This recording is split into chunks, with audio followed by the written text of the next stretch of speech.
4 days after they bashed helmets on Labor Day in McMahon, the Stampeders and the Eskimos must meet again at Commonwealth. This is an Alberta football tradition. And these are two teams with an intense dislike for each other, and that was even more evident than usual when the rivalry got completely out of hand in Calgary. That's one reason over 60,000 are here for the rematch on a perfect September evening for back-to-school night in Edmonton. It's 22 degrees and the wind will not be a factor early. Calgary's Jim Barker's having a perfect week.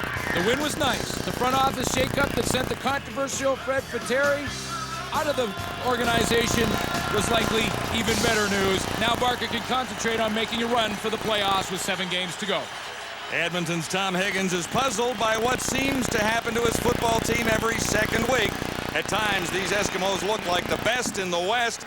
More often than not, though, they have been mediocre this season. We're ready for the rematch in the Battle of Alberta at Commonwealth in Edmonton. It was intense on Labor Day. I think these two teams would play this game in a parking lot. But what they have done is draw 60,000 plus to Commonwealth Stadium here tonight. Ready to return. This is Winston October. He'd like a big one to get the Eskimos off to a better start on special teams. 27-yard return. Ricky Ray put up some decent numbers on Monday, but that was not enough for the Edmonton Eskimos to come away with a victory. Yeah, and Matt Dunnigan talked about it early in the show. He said that Ricky Ray was on the run for most of the game because of the play of the Calgary Stampeders defensive line. Look for the Edmonton Eskimos to bring some more balance to the offensive lineup. That means running the ball more to Mike Pringle. Eskimos' first offensive sequence from the 45. Nice fake by Ray. And almost intercepted. It almost got through to Terry Vaughn, who was the intended target. Ray will have to get along without wide receiver Ed Hervey in this one tonight. Darrell Robinson starts for him. Terry Vaughn is still the key to the Eskimos' passing game, and Mike Pringle will see more of the ball. Up front, the O-line needs a better outing than Monday in Calgary. Starting lineups are brought to you by Tums. Tums tackle heartburn fast. Terry Vaughn on the doorstep of another 1,000-yard season. He will get that tonight, and it'll be his 9th. Pretty safe guarantee when you look at the numbers that Vaughn has put up. On second down, over the middle, and guess who? Terry Vaughn, first catch of the night, closing in on his 1,000-yard season. Dominant front 7 from the defense of the Calgary Stampeders on Labor Day. Joe Fleming led the way. He has 10 sacks now on the season, number 1 in the Canadian Football League. There's your secondary. Davis Sanchez, a little lighter in the pocketbook coming into this game after the Labor Day matchup. Sanchez was fined for his actions in the altercation. Containing Joe Fleming is the goal of that offensive line tonight. Vaughn picks up 13. This is a first down on a first carry for Mike Pringle. And Pringle behind the left side of that Eskimo offensive line, beaten Dan Komisky, but Pringle was not used often in spite of the yards he picked up early in the game on Monday. Well, he had over 50 yards, and he had only 7 carries. So when you look at that average, it looks very impressive, but 7 carries not enough. Danny Machocha, the offensive coordinator, said they want to bring more balance to the game this time. They were behind and had to come back and throw the ball more. One of the reasons Pringle was out of the game plan. And his first carry limited to 2 yards, so it's a passing situation for Ricky Ray over the middle. And he'll get the first down. Jason Tucker makes the catch. A little extra effort, and the Eskimos will move the sticks. Kelly Malvo made the tackle. When you get in a second and long situation, obvious passing down and layered patterns from the Edmonton Eskimos with Tucker underneath. And Jason Tucker will become the primary target tonight for Ricky Ray simply because Ed Hervey's now out of the lineup. So between Tucker and Terry Vaughn, those are the 2 guys he'll look to. Gain was 9 yards, first down Edmonton, just outside the Stampeder 40. This is the opening drive, and Ray has Winston October. You know, John, just to get back in Ricky Ray and the help that he needs to have success in this game tonight and the balance in the running attack. Mike Pringle on that run a play ago got a couple of yards. And a couple of yards, not real impressive. However, it allowed for one play, Ray's offensive line to fire off, be aggressive, attack the line of scrimmage, and that will help them as the game progresses. Winston October picks up 8. This will be 2nd and 2, and October flanks to the near side as this Eskimo drive continues. Inside the 35. Will that be enough for a first down? It's Mike Pringle again. You know, and the challenge, I believe, tonight for the Calgary Stampeders, or at least one of them, and this is on all three phases, defense, special teams, and offense, is to try and match the intensity that they came to the Labor Day Classic with, because this team came ready to play, well prepared. Their linebacking core outstanding. Jim Barker got that big win, but it was an emotional dressing room. And afterwards, they felt like maybe they won a playoff game or the Grey Cup. It was so exciting. Everyone was so excited in that room, as you see how close it was.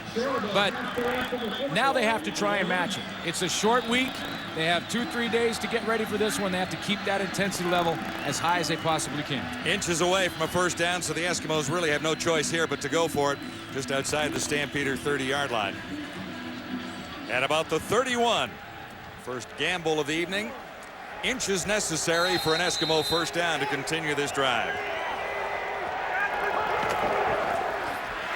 No flags, and that will be enough as Ricky Ray carries it himself. Tom Higgins addressed the penalty problem that his football team has gone through throughout the year, not just last week when there was over 400 yards of penalties, but it has been a problem for the Edmonton Eskimos all year long. They lead the league in penalty yardage against, and he's addressed the team all year. They want him to be more disciplined and not take the penalties after the whistle. This is the opening drive for the Eskimos. Edmonton beginning back at the 45. And Ray looks at a first down just inside the 30. October slants in. Nice move by October. He's down to the 20. You know, when we should really talk about those penalty situations and expand on it just a bit, because with the Edmonton Eskimos, it's a real telling tale when you look at their entire season. In fact, 7 wins this year. Look at the average, 86.3 yards. In the 4 losses, you see how much that penalty yardage jumps up to 142. When they lose games, it's because they're undisciplined. 20 penalties for over 200 yards last on Labor Day. Gain of 7, 2nd and 3. Pringle will have the first down and extra yards. 7 carries on Monday in Calgary, and the Eskimos knew they had to get him the football more frequently here tonight. Well, and one of the things that Danny Machocha told us before the game, the offensive coordinator, was that it was more difficult to audible at the line of scrimmage because of the great crowd in Calgary. But you can see with these numbers right here how important the running game is to the Edmonton Eskimos. When they win, Mike Pringle is involved in the offense. In a big way. Play action fake. Ray under the cover. And he'll get the touchdown toss. Troy Mills made a nice move. And Ricky Ray has engineered an impressive drive for the first touchdown tonight.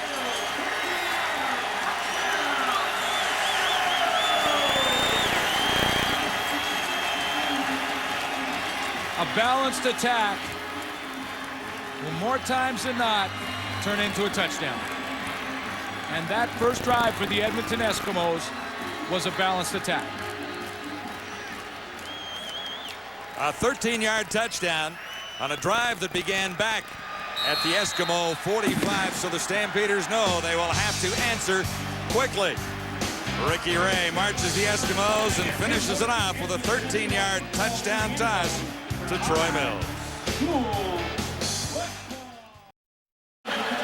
What a drive by Ricky Ray to get the Eskimos on the scoreboard first. He used just about everybody, didn't he? Well, he did. You look at the drive, it was a 10-play drive, covered 65 yards and took up 5 minutes, 46 seconds in the 10 plays. 6 different Edmonton Eskimos, including Ricky Ray, touched the football. That's balance in your offense. And Troy Mills finished it off with a 13-yard reception to put the Eskimos on the board, leading Calgary 7-0. He did a nice job on that touchdown, too, using a tandem of the running backs, Mike Pringle as the decoy. This is James Hunden returning for the Stampeders, and he had a great one on Monday. Not this time.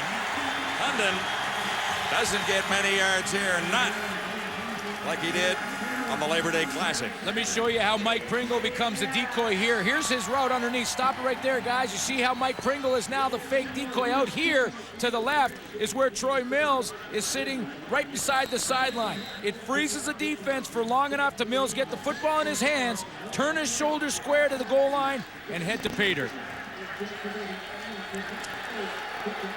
Marcus Crandall, fresh from his most important victory in a couple of years. He wasn't spectacular, but he did get the job done Monday in Calgary. First down, Stampeders. He airs it out. Oh, what a and catch. at the 50, a superb catch. Marcus Crandall. Ricky Lloyd will fill in for flashy wide receiver Wayne McGarity, with James Hunden getting his third start of the year. Lawrence Phillips, the key to the Calgary ground game. All-Canadian Jay McNeil and veteran Jamie Crysdale are the key players to the success along the offensive line. Typical of the matchup between these two teams. Right when the Eskimos grab some momentum early, Kamal Peterson with a great catch takes a little bit away. 27 yards the gain on the reception by Peterson.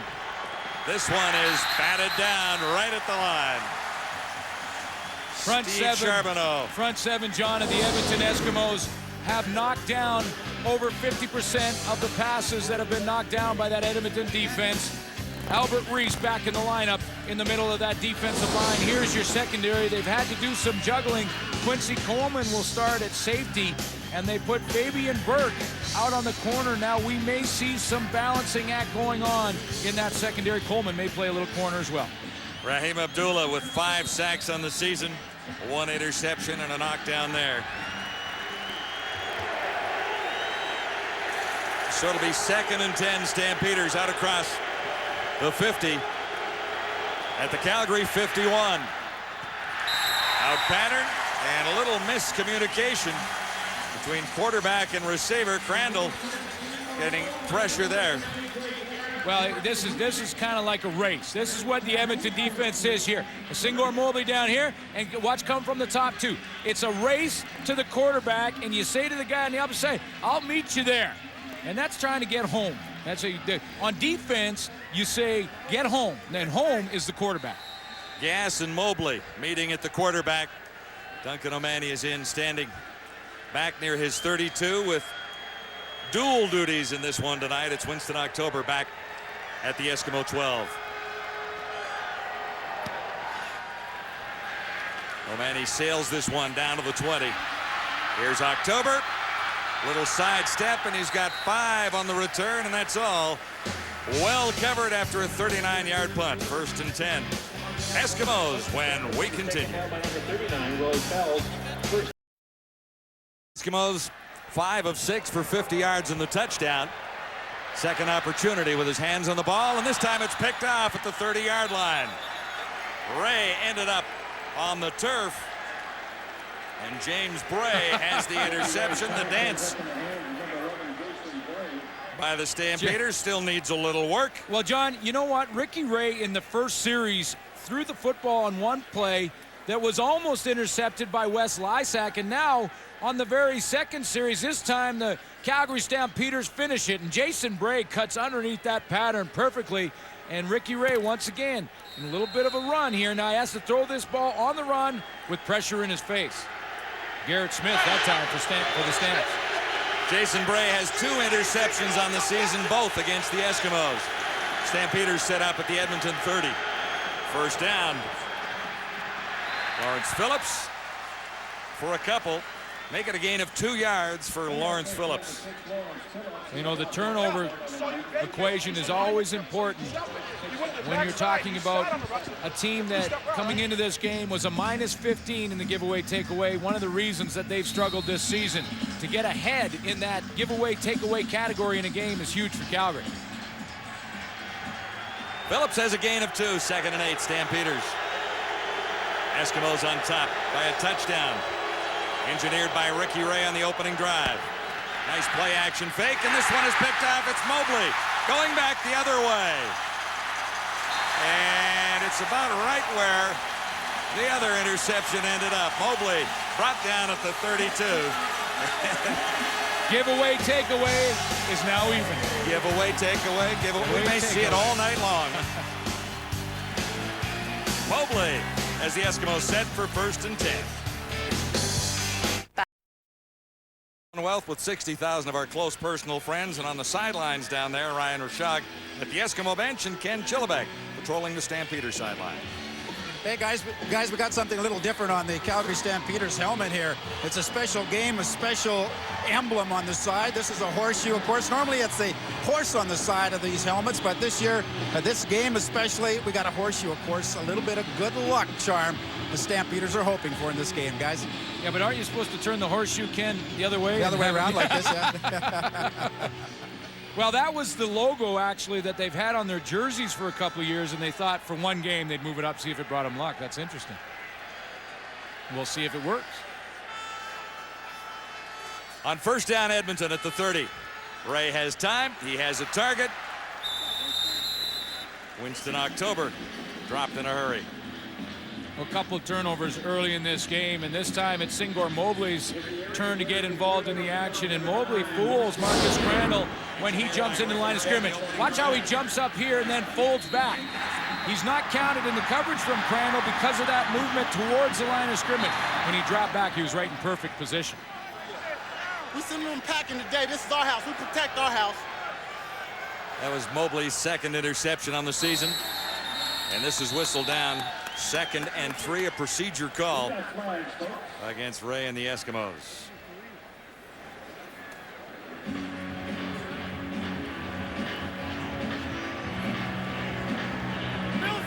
Procedure. Edmonton, number 53, still 2nd down. Tim Brinson, the Eskimo center.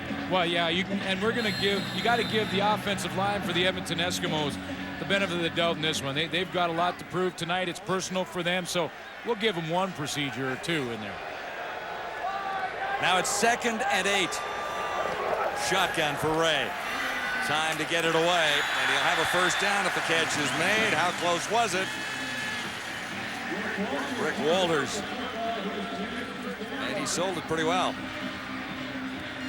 Ricky Ray so far calm and composed, and often the quarterbacks can't get involved too much in the hype of this football game. I know it was probably always different for Matt Dunnigan because of the density that he even brings to our show. But for the quarterback, so important to keep an even keel, whether or not it's high or low. You just got to keep pushing along, make sure everybody is following that leadership. The intensity he brings to the coffee shop. Yeah, oh yeah. I mean, that's Matt. 692 passing yards for Ray in 2 games against the Stampeders. 1 win, 1 loss. You know, and he threw for over 300 yards in the loss on Labor Day. But again, without the balance and a little more production or a little more touches to Mike Pringle, which is really out of his hands because Danny Machocha is calling the plays, they fell to the Calgary Stampeders on Labor Day. Rick Walters got the Eskimos within inches of a 1st down. 2nd gamble already for Edmonton, and no flags. It'll be a 1st down for the Eskimos, keeping this drive rolling. Edmonton on top 7-0 after a 65-yard touchdown march, the first time the Eskimo offense got its hands on the football. I asked Danny Machocha, I said, was it a different defensive scheme that took you away from the running game on Labor Day, or was it just the fact that you were behind? He said, behind for the most part, but the silent count that he talked about was an interesting issue. He said, because of the crowd on Labor Day and how loud they are in Calgary, we had to go with a silent count. In other words, Ricky Ray, when he went over the ball, he couldn't call out any signals. He couldn't audible at the line of scrimmage, and that changed their game plan drastically. And the same might apply for the Stampeders here tonight and Marcus Crandall. This jump gets a little noisy. There's a fumble. Mike Pringle gets it back. Well, if you can read Mike Pringle's lips, I think he just said, that was my fault. It's supposed to be a little draw play. It looked like it was in the right area for Mike Pringle to take it, but of course those running backs always have their eyes on the defense, not on the football, and that one just hit his hip and bounced to the ground, but he recovered it on his own. Loss of a couple. It'll be 2nd down and 12. Under 4 minutes to go in the opening quarter with the Eskimos on top by a touchdown. Shotgun for Ray. Stands in. Now looks to take off. That's Joe Fleming in pursuit. Slowed him down, but not enough, as Ricky Ray will turn that into a first down. He needed 12. He picks up 13, and Fleming almost got there. You know, Ricky Ray is not known for his running ability. Joe Fleming's coming off the edge on the outside. He has to battle and lean on Bruce Beaton for about 4 or 5 seconds in this play, which is going to fatigue even Joe Fleming. And then the foot race is won by Ricky Ray because of it. Not known for his running, but he averages over 6 yards a carry when he does take off. So he chooses his spots carefully, and a 13-yard gain there. Stampeders appeared to have the Eskimos hemmed in. Ray escapes. It'll be a first down, and this is that first down play on the ground again to Mike Pringle. You know, John, we talked about all the penalties on Labor Day, over 400 yards, 22 for one team, 20 for the other. 2 players were fined for the Calgary Stampeders, one David Sanchez, one coach, Jim Daly. Jim Daly, defensive coordinator, is usually down on the sideline. But he has been banished upstairs to the press box where he'll have to call the defensive signals from for this game tonight. Well, and I know Jim Daly very well. He was a coordinator with us in Saskatchewan one year, and I know this has bothered him all week more than anybody. 2nd and 4. Here's Winston October, and it'll be short of a first down. October stopped after a gain of 1 by William Fields. Jim Daly has so much pride in the way he approaches the game as a professional, but more importantly, he now has so much pride in the image of the league. So now Jaime Hill, who's usually in the booth, the secondary coach, he now goes down on the sideline, has to run things from that end and signal the plays from Daly. So the Stampeders have to make some adjustments here, and they've basically swapped positions for those 2 coaches.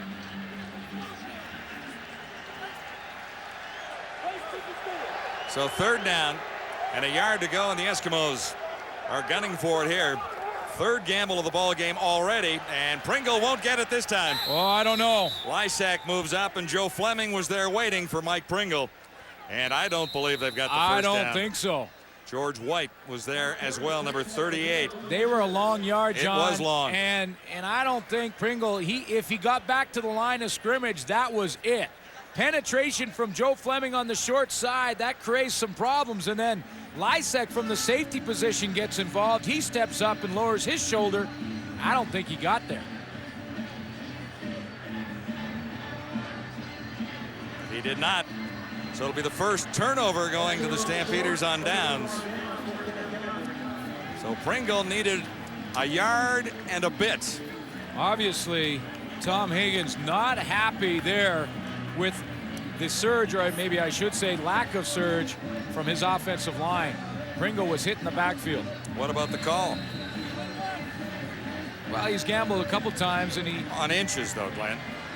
You know, needed inches only. That was... I like the call. Okay. Well, it didn't work.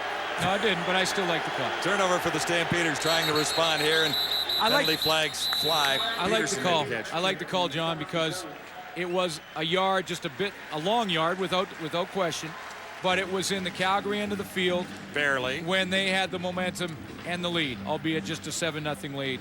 Procedure. I like the call. Calgary, number 64, still first down. In this case, it didn't work out for the Edmonton Eskimos, but I think you play aggressively, and especially in this game. You got to believe your offensive line that can get you a yard. And in this ballpark. Absolutely. Home turf for the Eskimos. The Stampeders do not like playing here, and they do not like playing on grass. On 2nd and 15. Phillips was the intended receiver, and Crandall flat underthrew him. Yeah, he had him. It was a great design, play by design, to get Lawrence Phillips outside of the backfield. You see Lawrence Phillips not back here. He's out to the left of the formation, and he's going to go right down the seam, and look how wide open he is, and that's just an underthrown football by Marcus Crandall. I think Crandall looked at him, saw him so wide open, and just threw that a little too quickly. Hurried it a bit. 2nd and 15. Stampeders. He played for Calgary here with 42 seconds to go in the opening quarter. Trying to answer the Eskimos' touchdown, and almost another one picked off. The opportunity was there for Donnie Brady, and Crandall was looking for Ricky Lloyd. Yeah, Ricky Lloyd turned to the outside just as that ball was thrown.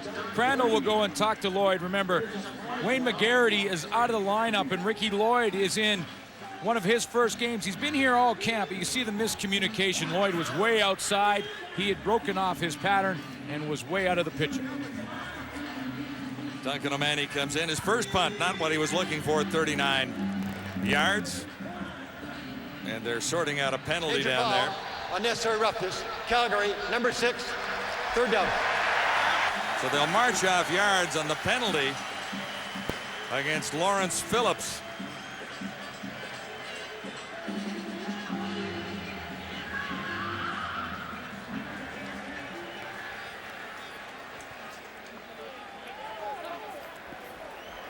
O'Mahony back inside the 20. Winston October awaits out near the 40 along with Scott Robinson.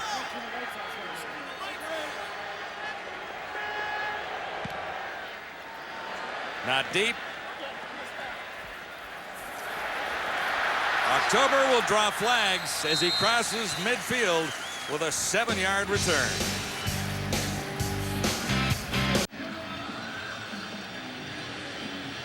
Jim Barker has a couple of turnovers going his way so far tonight, but the Stampeders have not been able to take advantage of either one.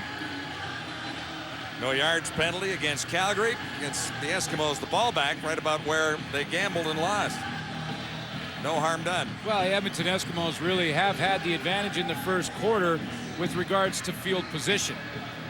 And that's when you look at the scoreboard and just a 7-0 lead. Tom Higgins' sideline is he's saying, you know, we maybe should have a bigger lead than we do right now. And in a game against this team, and especially on this night, you need every single point because, boy, there has been some wild finishes on rematch night here in Edmonton.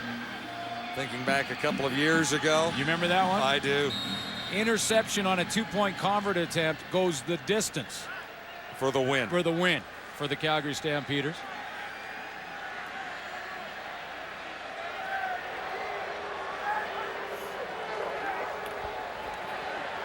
Ray won't get it away.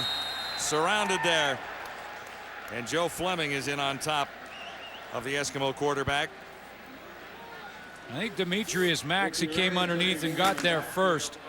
Either way, Calgary Stampeders will take it. Pushes Edmonton out of field goal range. And, you know, together, Demetrius Maxey, Joe Fleming, you look at Antoine Young and that defensive line. It is really a force and has been the strength of the Calgary Stampeders all season long. So the Stampeders bounce back on the final play of the opening quarter, trailing the Eskimos by a touchdown. Quarter and came away with no points so far, but we got ourselves a ball game in front of a jam-packed house. Ooh, gotta love it. So let's take it back up to the boys. John, Glenn. 60,000 on hand here tonight, and the record for a regular season game was set last year by these two teams on the Labor Day rematch. 61,000 and change. Loss of 9, final play, opening quarter. So the Eskimos look at 2nd and 9. Ray from the shotgun. All kinds of time, and there's Winston October again. Splitting the seam. That's a huge first down for the Eskimos. There's the guy, Jack Klein, we just talked about, Winston October. Let's look at those first quarter numbers. Look at this difference right here. Edmonton Eskimos 20 plays in that time of possession versus 7 in just 4 minutes for the Calgary Stampeders. Not a big deal just yet because it's only a 7-point lead. But if that continues and that trend continues, that Calgary defense will tire in a hurry. And October gets the middle of that zone defense. A 32-yard gain for the Eskimos set up now at the Stampeder 32. Edmonton leading by a touchdown. 3 receivers near side. Ray looks in this direction, and that one bounced off an intended target. Scott Robinson. Winston October, as Jock mentioned, gets a chance to play. Ed Hervey's out of the lineup, and October is making the most of his opportunity as a receiver. And, you know, oftentimes guys who are known as returners come into games and they're never ever really given a serious look at the receiver position. And I believe that's what's happened to Winston October throughout his career. Because of his greater return ability, never really got a serious look at that wideout spot. This will be 2nd and 10 Eskimos. 4 receiver set near side. Ray looks over the middle, and he'll have Lost the ball. Looked like a touchdown going in. The ball comes loose. John, great hustle by Winston October. Coming up with the recovery after the ball was dropped. This is Winston October hustling to the football. October is going to come from the left of your screen, as is Ricky Walters. Walters wide open down the seam in the zone defense, and that ball pops out of there. Davis Sanchez has a chance at it, but look at the hustle from October. Hey, for the young players, this is when coaches talk to you about running until the whistle. Full speed until the whistle. That's what Winston October did, and he gives his team another chance. Net gain for the Eskimos, 29 yards in a 1st and goal to go situation. Mike Pringle. He'll have the touchdown.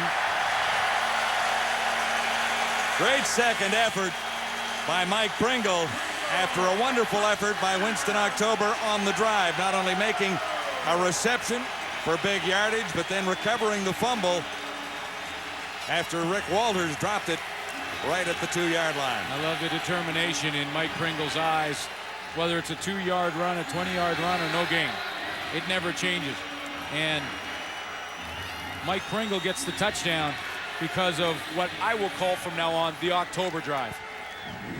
And it's only September. Eskimos have a 14-0 advantage on the Calgary Stampeders. Big plays have done it for the Eskimos so far. Here is Mike Pringle into the end zone, and that's career touchdown number 123. Mike Pringle has equaled the number of carries he had on Monday in Calgary. With 7, he has a touchdown to give the Eskimos the 2 TD lead. Yeah, and we're not even at halftime, so obviously Mike Pringle more involved in the offense. 123rd touchdown as he climbs up that list, trying to catch George Reed.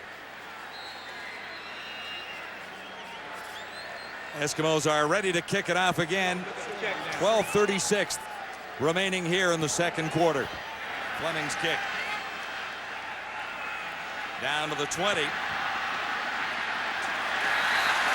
Well covered by Reinson on Eskimo special teams. A.J. Gass also celebrating down there. I think Mike Pringle should put a little asterisk by that last touchdown and call it the October touchdown, because October had the big catch over the middle, and then when Walters put the ball on the ground down near the goal line, it was the great hustle from Winston October that gave Mike Pringle a chance for his 123rd. 2 yards out, Mike Pringle is almost unstoppable, and Winston October knows that he set that one up. London flanks to the near side. 1st and 10. Stampeders beginning at the 27. Lawrence Phillips. And not much there for Phillips this time. Ran into Steve Charbonneau. We're off to Winnipeg for the Argonauts and the Blue Bombers. Wendy's CFL Live Sunday afternoon, 1 o'clock Eastern Time, 10 a.m. on the West Coast. The Argonauts and the Blue Bombers as the battle continues for top spot in the CFL West, and the Argos continue trying to solidify their hold on 2nd spot in the East. Ottawa win recently over the Montreal Alouettes, and definitely still in that fight in the East. This will be 2nd and 7 Stampeders. Crandall has a target near side, and they'll come up short of the 1st down. Ricky Lloyd made the catch, but couldn't get up quickly enough to pick up the necessary yards. And John, the Calgary Stampeders, despite the start to their season, are also still in the playoff fight. And that's why this game is so important to Jim Barker and the rest of these guys out here tonight, because they can still, with what's happening in Saskatchewan now, can still catch Saskatchewan and possibly look at the crossover spot. So certainly hasn't been the start they wanted for the Stampeders with just 3 wins, but they're not out of it yet. Well, that was just a huge victory on Monday afternoon at McMahon for the Stampeders for so many reasons. Calgary into a punting situation. O'Mahony gets it down to October, and October off and flying. Took a pretty good hit there by Charles Assman.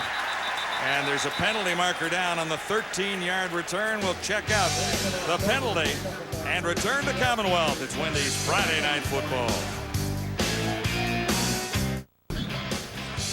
Looking back to 1998, the Grey Cup, and here's the game-winning field goal by Mark McLaughlin as the Stampeders celebrate a victory over the Hamilton Tiger Cats. And that kick, one of the reasons you've likely been named president, because obviously you've been around sure this game helped. for a long time. It kept me on the team in '99 anyway.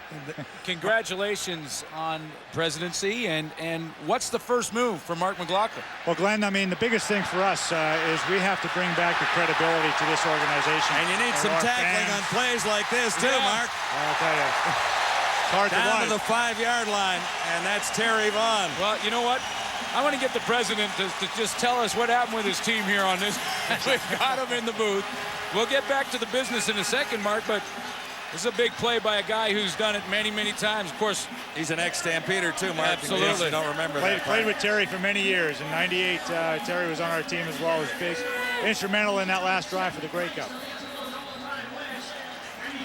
A 40-yard pickup for the Eskimos, setting up inside the Stampeder 10-yard line one more time. And Terry Vaughn goes over 1,000 yards every year he plays in Canadian football. He's over it again with a 40-yard gain there.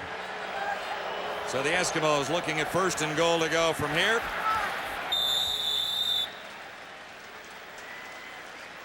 again, let's get back to the business at hand, Mark, and exactly what now. You talked about the credibility of the organization that suffered over the last few weeks a little bit. That's the first goal, obviously. That's the first goal, and you know, a big part of that as well is trying to put the focus back on the football team and allow us to be able to evaluate where we're at from a football standpoint from now on until the remainder of the year, and you know, then give us an opportunity to look at, you know, what our strengths are and what our opportunities lie, and make those corrections as we move forward. Eskimos looking at 2nd down and goal to go. Ricky Ray, nice play action fake, and there is the touchdown toss. Ricky Ray adds one more to the Eskimo total, so there's still a little work to be done, Mr. President, obviously, but when you look at what has transpired this year, obviously there's room for improvement. Well, without a doubt, and like I said, you know, we want to be able to put the focus back on football so that as an organization we can truly evaluate that. Going into last week before Labor Day with a 2-8 record, the focus wasn't on football. The focus was on all the other distractions and the, I guess, you know, what they're calling a circus-like atmosphere outside of the game. We want to pull that back. We want to restore, like I said, that credibility and be able to evaluate things as we move forward as an organization. Well, we wish you good luck, and great to see you up in the booth. Well, it's wonderful to be up here. Thank you, guys. And don't get too nervous here. There's lots of football to be played. Yeah, congratulations, Prez. I've been in games and we come back from there. You go. Thank you. Thanks, Mark. Big play from Scott Robinson, the Edmonton Eskimos, after the Terry Vaughn play. And you know, right now, in this first half of football, the Edmonton Eskimos are using all of their weapons. We've talked Winston October. We've talked Mike Pringle. Ricky Ray is distributing the football to every one of his weapons.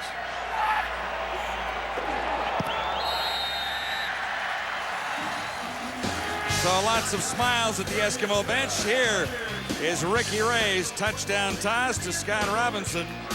21-0 Eskimos. Here's the final touchdown of the drive for Scott Robinson. He's going to be to the left of your screen.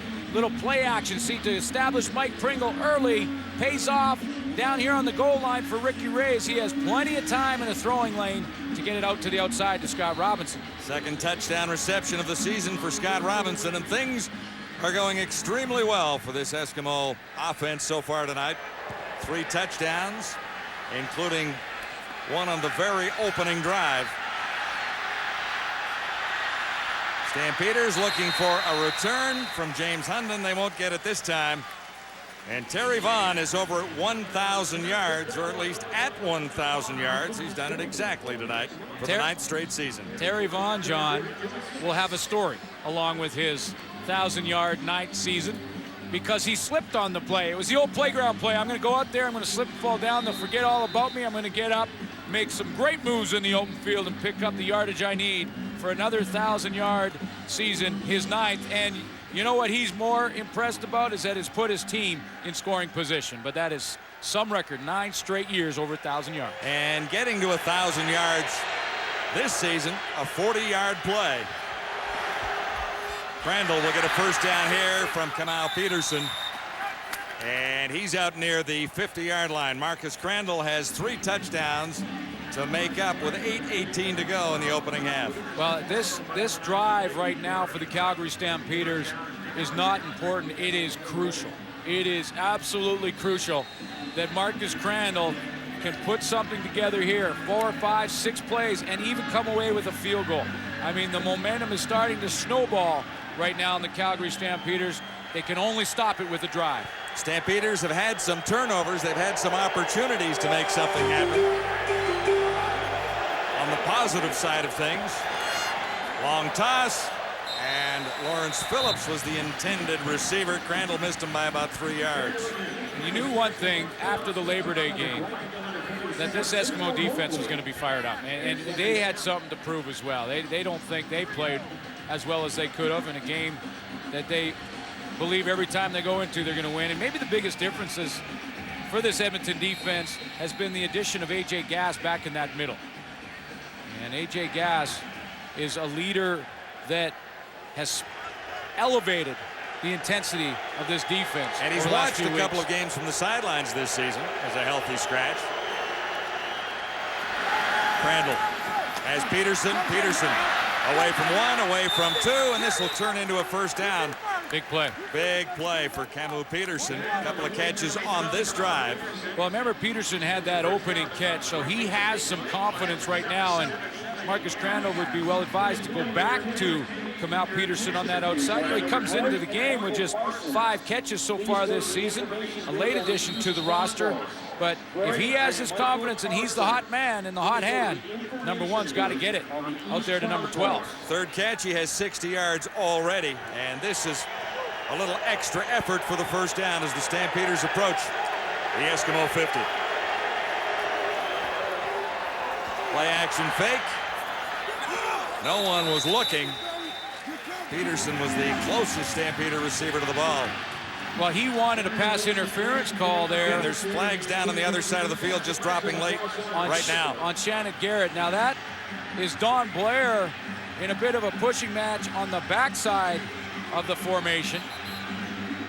Garrett on the front side, closest to us, jammed Kamau Peterson just as that ball was thrown. That's why Peterson wanted it.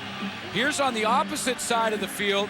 Blair gets a little push in the back, turns around and goes after Donnie Brady. They start throwing the rights and the lefts, and the refs between these two teams have seen this movie before. Only about 4 days ago. Major foul, unnecessary roughness. Calgary, number 82, second down. So they only get Don Blair. Let's go back to Labor Day and just show you where it all began. Ricky Ray pushed on the sideline. Now, Garrett Smith. Yeah, now it started slowly, and it built in a hurry. And then the fist started flying, and the pushing and the shoving. It turns into an all-out brawl. It turns into a fine to defensive coordinator Jim Daly, a fine to Davis Sanchez, and a suspension. Game suspension to Ed Hervey. Second and a whole bunch necessary for the Stampeders here. Well short of the first down. Don Blair making the catch. Shannon Garrett was covering him there. But you saw how quickly the officials, when Don Blair and Donnie Brady started throwing punches, how quickly the officials stepped in. And you know one thing, those officials tonight will try and stop this as quickly as they can. They do not want this to escalate like it did on Labor Day. Joe Fleming had the great line going into this one. I don't expect another slap shot event tonight. Felt a little like a hockey game at times. O'Mani back at the 40 on third down Calgary. He hasn't punted particularly well until right about now. Winston October back at the 10. October stopped in his tracks at the 15. Just 5 on the return there. First down, Eskimos. Ricky Ray has had things pretty much his own way so far tonight. Another completion there out at the 20. Halfway to another first down. O'Toole and Hillary on Sports Center at 3 a.m. Eastern, midnight Pacific time. And it's the debut of Lisa Hillary on Sports Center, coming your way. Who used to work the sideline You gave her a big break. with the Calgary Stampeders. You brought her along slowly on the sidelines. I just hope Lisa had to sing before she goes on in her rookie performance, because that's the routine for the rookies. This will be 2nd and 5. Eskimos. And there's no running room this time whatsoever. Jammed up by Garrett Smith for one.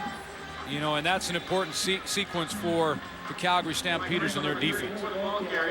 And this is, again, a defense with pride. Now, they could easily, at this point, fold their tents down 21-0 in a game that they're all feeling a little more tired than the opposition. Jim Daly has done a nice job of changing things up enough as this game has progressed to give them a chance, give the football back to their offense in a key situation here. Fleming is in. Hunden is deep for the Stampeders. Big kick from Sean Fleming. Down to about the 42. James Hunden took one all the way back for a touchdown on Monday. Not this time. He's stopped by Mike Bradley. Here are the Stampeders on first down with decent field position. Picked off again. That's a couple for Mobley tonight. Mobley has 2, and the Eskimos have it right back with 4:10 to go till halftime.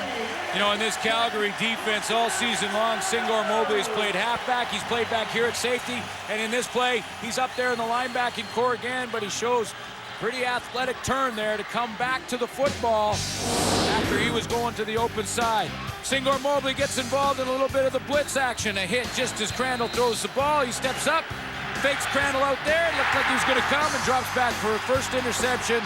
And then Singor Mobley comes up with number 2 and a big one right here for this half ends. 3rd on the season for Mobley, and the Eskimos are sitting pretty with a 3-touchdown lead and a first down near the 40. Terry Vaughn is now officially over 1,000 yards.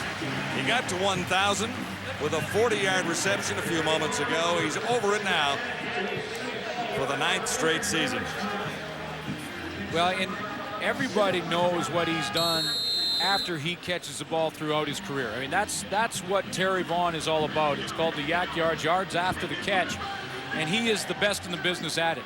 Terry Vaughn in this offense this year has more big plays than any of the Edmonton receivers.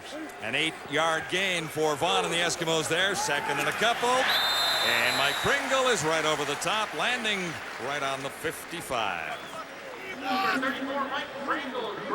Mike Pringle showed some leaping ability there. 3:02 till halftime. And the Eskimos off to a quick start with 3 touchdowns. This offense, directed by Ricky Ray, has looked awfully impressive so far tonight. It's a full house at Commonwealth in Edmonton. Ken Chillibeck on the Stampeders sidelines, and Ryan Rashog down there with the Eskimos tonight. Ryan? Guys, one of the things the Eskimos had talked about in recent days leading up to this game was the crowd factor. It was mayhem in front of a sold-out crowd at McMahon on Monday. Had caused the Eskimo offense to have a lot of trouble hearing. They had to go into the silent count. They were asking their fans to give them the same advantage here tonight. So far, so good for the Eskimos, Ryan. Another first down here, another catch by Winston October, and another nice run for October after making the catch. His 10th of the night. Jason Bray finally made the stop, and this is awfully close to a first down. This is a combination as we watch Winston October become a big part of this offense. Combination of him taking advantage of his opportunity, but also of Dan Machocha on the sideline giving him that opportunity by design, because a lot of these plans, Winston October has been the underneath man. He has been the quick hitch, underneath man, and then let him run with the football after the fact. That's by design. Eskimos looking for a timeout, as you see. Danny Machocha, the Edmonton offensive coordinator, able to engineer his own plan tonight because of the favorable crowd on home turf in Edmonton, as we were talking about a few moments ago. And he has to work without Ed Hervey, who is suspended for this one tonight for a temper tantrum on Monday at McMahon in Calgary. Many feeling that Ed Hervey probably should have got more than one game. The team actually suspended Hervey before the league did, and the league came down with its suspension, so it is a one-game suspension. 2 suspensions served concurrently. Ray looks deep. His target fell down, and this was a free ball for a moment. Scott Robinson got tied up with Davis Sanchez, and there's a penalty down at the 20. When we're done, the 2003 U.S. Open Tennis Championship Women's Semifinal from Flushing Meadows, New York comes your way right after Wendy's Friday night in Edmonton.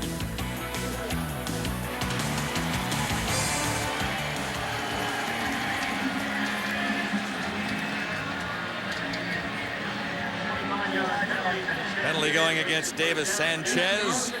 And this Eskimo drive continues with 2:22 on the clock. That's going against, Davis Sanchez for interference. And puts Calgary one more time in scoring position. At the 20, the Eskimos threatening to add to a 3-touchdown lead. Mike Pringle's carry down to about the 15. And that's for 6 yards this time. I got to show you a quick block of Winston October, who comes down and is the crack block on that little play to Mike Pringle, give him some yardage. So Winston October doing things away from the football when he's not the primary receiver as well. Nice block there on Davis Sanchez to give Pringle nice yardage on first down.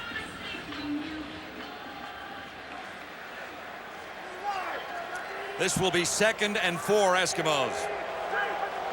Inside the Stampeder 15. A little reverse here. Tucker turns the corner. Touchdown, Edmonton.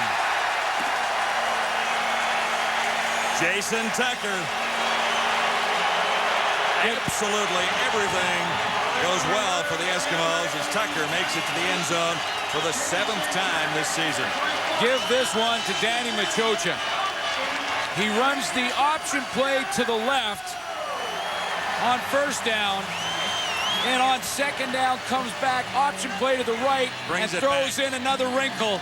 Brings it all the way back on the reverse to Tucker. It's a 14-yard touchdown.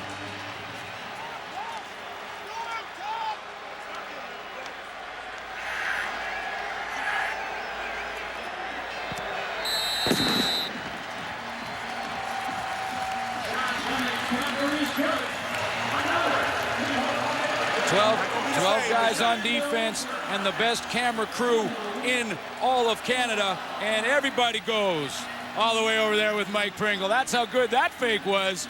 That's just nice play design and play calling from Danny Machocha to set up this one with the play before Pringle along the left side. A nice soft toss by Ricky Ray, too. He just feathered it in there. See how Tucker steps up and then comes back around the opposite side, gets a nice block on the turnback, 2 by offensive linemen there. And Tucker just has one man to beat, Kelly Malville, and does that to get into the end zone. Tucker with 7 receiving touchdowns coming into this game, and this is his first along the ground. A 14-yard rush for the Eskimos' 28th point.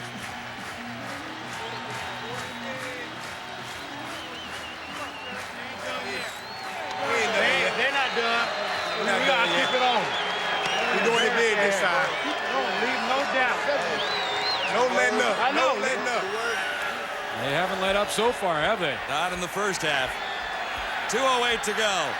And the Stampeders look for something. Flags everywhere on the return.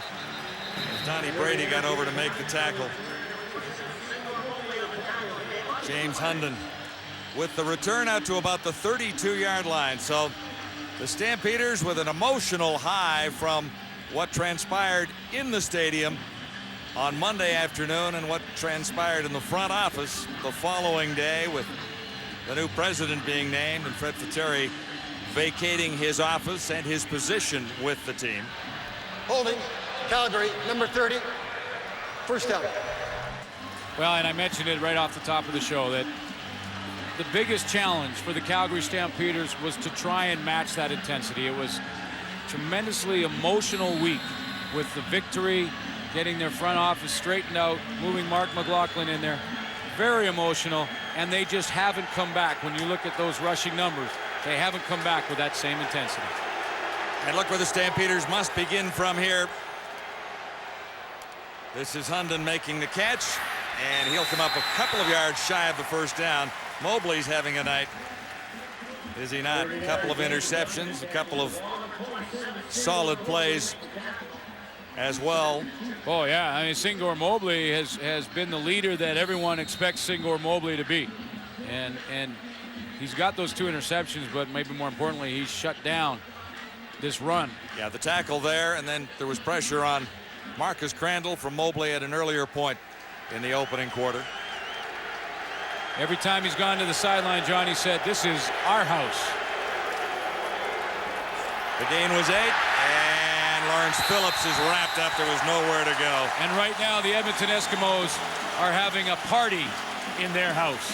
Raheem Abdullah getting through to Lawrence Phillips there in front of 60,000 plus.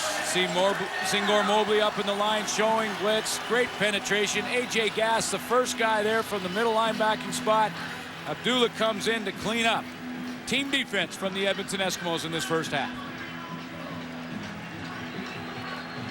Much different story for the Eskimos in the rematch in their house, Commonwealth Stadium, Winston, October. Scott Robinson deep. Duncan O'Mahony standing back near his 5. He got a little heat, and October will not have a chance to return that one. Under the big top, Randorf, Dunnigan, Schultz, and Climby. Speaking of circus atmospheres, you get under that big top and you're in a real circus. Oh yeah, it's very plush surroundings down there too. They've got their own special chairs and everything. Going over the makeup now, making sure they're all touched up, looking good. A little more eyeshadow there, maybe? They wear eyeshadow too? Oh yeah. Surprised you know about eyeshadow, but all right.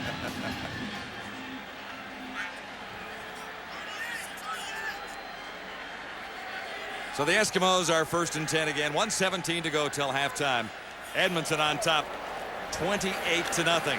And Ricky Ray looks for more here. Robinson with a touchdown already. And that time it was Darrell Robinson. For Tom Higgins, a perfect half of football for his Edmonton Eskimos. Not just because of the score. They've played disciplined football. They've almost eliminated penalties. They've taken the focus away from dropping the gloves and going in a full fisticuffs to playing football. Well, and it's not very often you can say a perfect half of football, but that's about as close as I've ever seen. 28 points on the board. They have the ball with a first down and less than a minute to go, and halfway to another first down at the 40 on the reception made there. Well, you know, John, the only way that it really hasn't been absolutely perfect is the couple of turnovers, but the turnovers didn't turn into Calgary points. So no points for the Stampeders allowed as a result of the turnover. In fact, one turnover they got right back on Mobley's interception. That's right. And you look at Ricky Ray and the game that he's put together already, 17 of 20. Not quite perfect, but he's got 220 yards and he's got the touchdowns up there. You're right. When as close to perfect as you can possibly make. When it comes make. to this game, it's as close as you can get, because I don't remember a perfect one from anybody. As close as you can make one half of football. And Winston October lost the ball, and the Stampeders may have it this time. Lysak moving in, and he'll have it, stealing it away from Winston October, who has recovered a fumble already tonight. Now 27 seconds for the Calgary Stampeders. If they want to get in field goal range, which is still doable, they're going to have to do it in a hurry. And they got to be efficient at it. Here's another hitch pass underneath as they're using that little screen from the wide receiver position underneath to get Winston October the football. That time, he didn't put it on the ground. He was hit, and that ball came out. That was a caused fumble by the Calgary Stampeders. Wes Lysak comes up with the recovery. There is time, though, for Crandall to get in field goal range. Yep. Stampeders first down. Here's Crandall with time, far side. And Peterson stepping out. That's a good start from Kamal Peterson just to get out of bounds. That play took all of 6 seconds, 5-6 seconds. And you put 4 or 5 of those together, you still have time for a shot at the end zone, let alone a possible field goal attempt, and obviously either way would be huge for the Calgary Stampeders going in down 28-0 right now. An 11-yard gain for Peterson. Out at the 43, shotgun. Crandall, pump fake, looking deep down the far side. Coverage was tight, no catch is made, and no flags are down. Crandall didn't miss by much. The coverage by Garrett. Well, this is the Edmonton Eskimos that we expected to see in this rematch. Coming in and playing, you see Shannon Garrett in perfect position, the veteran. He provides the leadership in what has been a bit of a makeshift secondary for the Eskimos. And of course, boy, the play of Singor Mobley in the first half, just to elevate that front seven to another level. They showed up ready to play tonight. 14 seconds till halftime. Hunden to the near side, flank wide for Calgary. 3 receiver set. Crandall looking to the near side, and he'll get a completion across midfield to about the 53-yard line as Crandall made contact there with Hunden, and Burke was over to make the tackle. With Duncan O'Mahony in his first game as the field goal kicker, I would suggest that around the 60-yard mark might be a little far for your first ever attempt at field goal kicking, as he kind of walks up and down that sideline a little anxious at this point. He'd like to get a little bit closer on his first one at least. He is nothing if not confident. Taking over from the president of the Stampeders, Mark McLaughlin. This is O'Mahony's first night in the dual role. Gotta go quick. This could be the final play. Peterson didn't get out of bounds in time. He should have stepped out about a yard sooner, and they might have had a shot at it.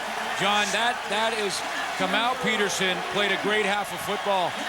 Seeing what that's a mistake for Kamal Peterson. He needed to know the time on the clock. There were 5-6 seconds left. He had the ball in field goal range with 2 ticks left on the clock. Didn't get out of bounds, fought for another yard, which wouldn't matter anyway. And Jim Barker loses his attempt at a field goal. What's interesting, as you said, it was almost a perfect half for the Eskimos, and really, it turned out that way in spite of the fact the Stampeders had the opportunity late there. Well, they did, and they had some opportunities in turnovers as well that they didn't capitalize on, and that's exactly what Jim Barker will talk about at halftime. It's Wendy's Friday Night Football.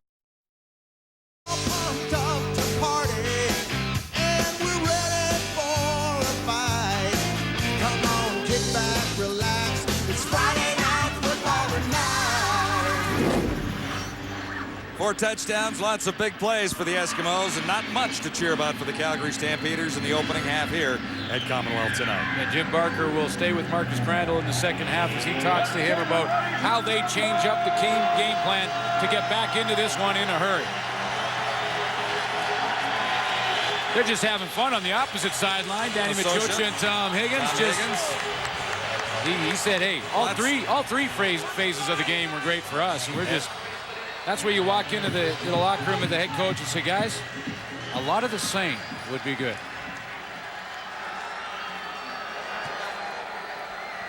James Hunden, one of 2 to return for the Calgary Stampeders, beginning near the 10. And as you say, all phases of this Eskimo game working, including special teams. Quarterbacks stack up this way from the opening half. 9 of 17, 124 yards, and the 2 interceptions from Marcus Crandall, both to Singor Mobley. Ricky Ray, great percentage, completion percentage, and on his way to a 400-yard game. A couple of touchdown tosses. The interception did not hurt a bit because the Eskimos got one right back. So the Stampeders are pinned deep in their own zone to begin the second half. Down by 4 touchdowns. There's lots of time for the Calgary Stampeders, but they really have to put some drives together starting right about now. The ground game has not worked effectively. When you look at what the Stamps did offensively in the first half, when you have this word in there more than a couple of times, it's not a good half. And then you add in a couple INTs, and you can see how that defense now for the Calgary Stampeders, because of those 3-2, 3-2, 1-2, because of that many plays, that's not a lot of plays for your offense. Your defense is more tired. That's the #1 concern right now for Jim Barker. He needs to keep his offense on that field for more than a couple plays. Gain of a couple, 2nd and 8 Calgary. Crandall forced to put it up behind his intended receiver. Catch made far side by Peterson, but he's wrapped up almost immediately by Shannon Garrett, who's had a pretty good game so far, number 23. Yeah, well, they have, and they've been matched up for most of the game. Kamal Peterson had a couple of catches early, but Shannon Garrett came back. But the bottom line is the Edmonton defense, once again, a quick 2 and out against that Calgary offense. So before really the Calgary Stampeders can catch their breath on defense, they're going to be back on that field. Duncan O'Mahony standing back at his 13. Robinson in October deep, and they won't get this play off. Flag down immediately. Which may have been a good thing for the Calgary Stampeders, because that may have been blocked if the play was allowed to continue. O'Mahony had a little company back there, didn't he? Procedure, Calgary, number 30, still 3rd down.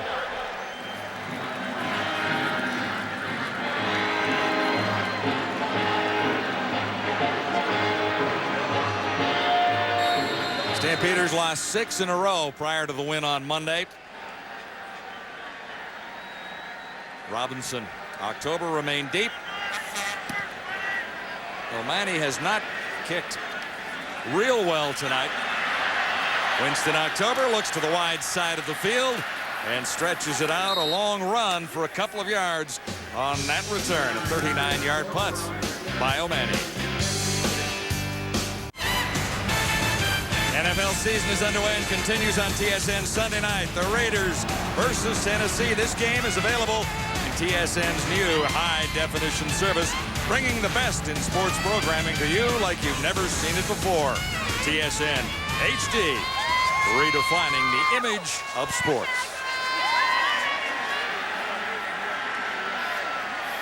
First down, Edmonton. Pringle has run well.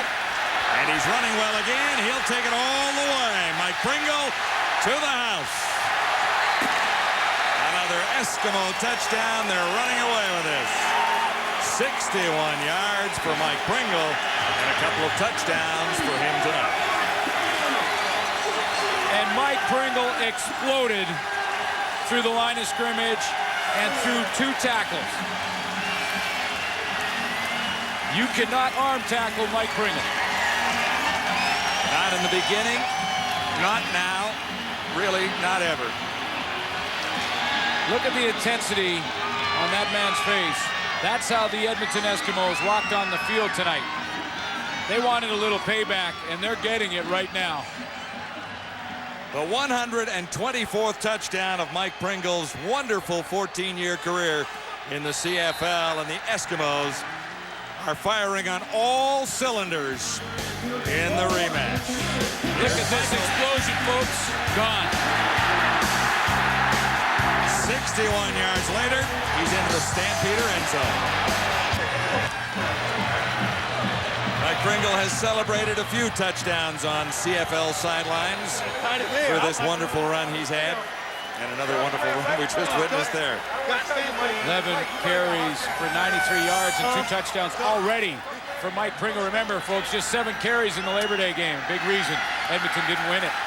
That carry alone, more yardage than he picked up on Monday at McMahon Stadium in Calgary. 61 yards there. 2 teams playing at different levels of intensity, and I'll show you, give you an example. Look at Otis Floyd right there, hands on his knees, not ready to go. Fires off the ball and is kicked out in a big way by Tim Princeton. That puts Mike Pringle to the outside. He runs through a couple of arm tackles, and goodbye. Jason Tucker getting involved, the wide receivers with a little bit of help down the field. And Mike Pringle has 124. And there will be more touchdowns for Mike Pringle, perhaps even here tonight. Well, John, it's just, you can see the difference. You can see the intensity. You know, Mike Pringle, well, he always has it. But this is a football team that walked on with something to prove. It was personal to him. It always is when these 2 teams play. But they came in here ready to go. Mike Pringle is moving up on George Reed. He is on pace this year for about a 1,400-yard season. Not too shabby. 1,232 yards back of George Reed right now. At the end of this season, he will have about a half a year to go, and he will pass the amazing George Reed. 2nd and 8, Stampeders. Crandall puts it up, and he'll come up shy of the first down. Coverage by Shannon Garrett again. And John, it really is amazing when you think about that record and the one that George Reed has held for so many years. And Mike Pringle has really done it in 8 seasons. Remember, he did not start his first 2 years in the CFL. And last year, Lawrence Phillips took over for him in Montreal at the beginning. And then he was injured the rest of the way. Yes. And then he was injured. So in 8 seasons, Mike Pringle is about the rest of this season and half of next from passing George Reed. Duncan O'Mahony back at the Stampeder 25. Winston October, great night going for him. Number 9 takes it for the Eskimos. And has about 3 on the return, forced out by both say. 35 on the punt, 3 on the return, but this is something to see one more time. How about a little Pringle power, baby? 61 yards, touchdown number 2 tonight. Huge pressure on Tom Higgins to win and keep pace in the race in the CFL West. Let's bring in Ryan Rashad. Guys, as intense as the Eskimos played in that first half, they also played smart. They were flagged just once for 5 yards as opposed to almost 80 yards in penalties for the Stampeders. Higgins said, we have to be more disciplined. He got that from his troops in the first half. And look where the Eskimos are with another first down and a 35-0 lead on the Stampeders. Another first down play. As a result right there, Ricky Ray connecting with Terry Vaughn, and George White was over to make the tackle. That's a great point made about the discipline for the Edmonton Eskimos, and discipline usually turns into production, and production offensively is something that the Edmonton Eskimos have realized in this first half and into this third quarter. Look at that, TD. They're all over the place. That's why they got the huge lead. As you called it, the perfect half, 28-0 Edmonton. At the break, 35-0 Edmonton now, and Pringle is stopped in his tracks right there. Otis Floyd had the Eskimo running back lined up. Willie Fells was in the area too. You know, and Danny Michocha did a nice job today coming in with a game plan and putting it together all day and all week long, even though it's a short week, of that balance that we talked about that was missing from the Labor Day game. And now we saw that nice little setup reverse to Jason Tucker. We've seen throws to all of the receivers, including the newcomers, the 2 Robinsons, and of course the involvement of Mike Pringle. And the total offense is staggering when you look at it. 9:51 to go, third quarter. Ricky Ray eludes the pressure momentarily, and then he's dropped by Demetrius Maxey. You know, and those last two plays from the Calgary defense are a good sign for coaching staff. That's a sign that no one's quit, no one is going to lay down. 35-0. It would be easy to just fold up, get on Highway 2, and get out of Dodge. And the Calgary Stampeder defense has not done that just yet. And I don't expect them to tonight at all. Couple of sacks for the Stampeders already. Maxey has his 3rd of the season. And they'll fake this and turn it into a first down with lots of yards to spare. Mills down to the 25. There's a penalty flag back near the 45-yard line. Well, there was a scrap back at the 45-yard line. Sean Spender was the Edmonton Eskimo involved. Direct snap to Troy Mills. Again, nice game plan, nice execution on a called design play on the fake. Direct snap to Troy Mills. You see Sean Fleming go the opposite way to try and pull at least 1 or 2 defenders. Good blocks down the field. You see the flag come out right there. Now Mills had first down territory locked up. Oh, by a bunch. He had 42 yards total. Let him sort out the penalties. Yeah, and the worst case scenario is that for the Edmonton Eskimos on a play like that is if it's against them and they go back, they'll just kick it, which is the situation they're in anyway. Edmonton, number 26, 3rd down repeated. Donnie Brady. And John, is that not an indication of the Edmonton Eskimos not just wanting to beat this football team, but wanting to beat them down. Well, there's a lot to answer for from what happened on Monday afternoon at McMahon Stadium. In many ways, the victory was the season for the Calgary Stampeders. You win the Labor Day Classic there, and things aren't going all that well as a football team, and all of a sudden you start to feel a little better about yourself.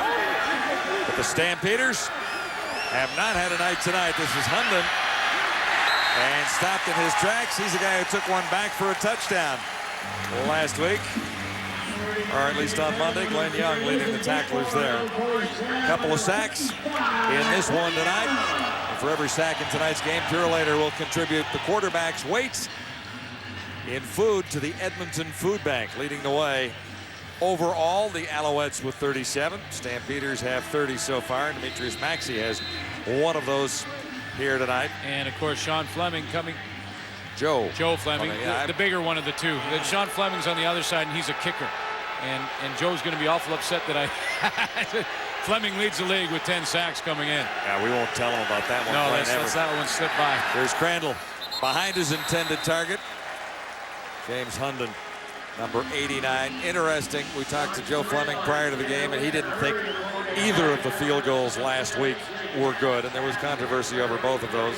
We talked to Sean Fleming, and he thought both were good. That's right. So the Flemings were not in agreement, and if they get into an argument that becomes heated, I'm taking Joe. Oh, I think so too. Yeah. I got my money on Joe. You know, and that's just, I mean, not to, but you know, Sean is not going to win that fight. But they shouldn't agree on what we were discussing there regarding field goals on Monday afternoon. Here's Crandall with time. Target far side, and at the 50-yard line, the Stampeders come up with a huge first down. Hundon makes the catch. You know, James Hundon is a nice pickup for the Calgary Stampeders. We saw the big return on Labor Day from James Hundon, and showing what he can do on special teams. It's a pretty nice catch. Go down to the corner to the sideline and pulls that one in. James Hundon played in Cincinnati 4 years, played in arena football. Started to sort of stop having fun playing the game. He got the call from Calgary. He says, I'm having a blast. It'll be a first down for the Stampeders just across the 50. Slight delay, and Lawrence Phillips has not been able to do anything tonight so far. Well, and he showed what he can do on Labor Day, and James Hundon. Let's go back to Monday afternoon's game, and opening kickoff after Edmonton had just scored, not the opening of the game, but after an Eskimo touchdown, and look at that. 103 yards for the touchdown on Monday. One of two returns for touchdowns to pave the way for the Stampeder victory. Wayne McGarity had another one on a missed field goal, 126 yards. McGarity is not in the lineup in this one tonight, and the Stampeders are missing 3 of their top 4 receivers, but they'll get more than halfway to a first down as Peterson makes the catch, and he's over 100. Glenn Young wrapped him up. Serious bright light for the Calgary Stampeders in this game has been Kamal Peterson. One mistake just going in at halftime, not getting out of bounds in time, set up a field goal chance, but he's over 100 yards, already made 8 catches, the longest 27 the first series of the game for the Stampeders.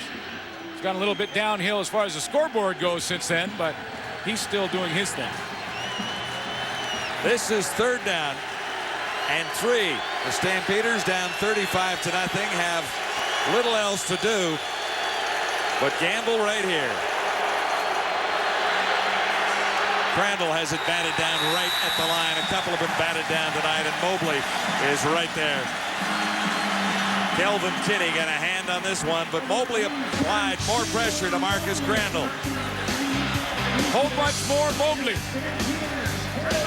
Nice. He's very Mobley tonight, isn't he? Here will. A couple of contenders there.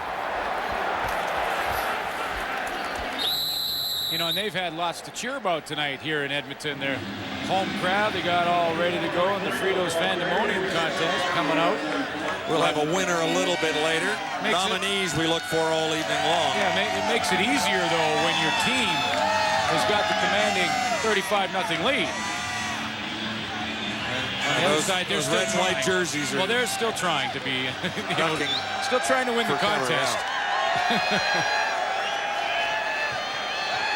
Second and 8. Ricky Ray has Pringle out of the backfield, caught from behind and stopped a little shy of the first down. He needed 8.